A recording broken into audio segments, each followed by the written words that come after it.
On a rugged coastline, there stood a majestic lighthouse that had been a guiding light for sailors for generations. Its beacon cut through the thickest of fogs, ensuring safe passage for ships. One day, a young seafarer named Alex sailed by the coastline. Mesmerized by the lighthouse, he anchored his ship and decided to explore the area. During his exploration, Alex met an elderly lighthouse keeper named Captain Lucas. Over a cup of tea, Captain Lucas shared a tale. Long ago, this lighthouse was built by villagers as a symbol of unity. Each family contributed a piece of the structure, and together, they created a light that guided ships and brought them safely home. Captain Lucas continued.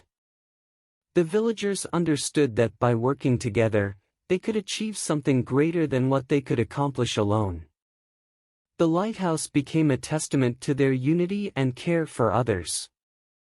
One stormy night, a ship was caught in a fierce tempest.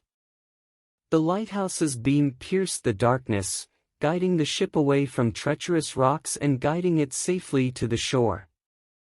As Alex listened, he realized the profound lesson hidden within the lighthouse's story. Unity and cooperation could guide not only ships but also people through the stormy waters of life. Moved by the story, Alex left the lighthouse with a renewed sense of purpose. He vowed to spread the message of unity and cooperation wherever his journeys took him.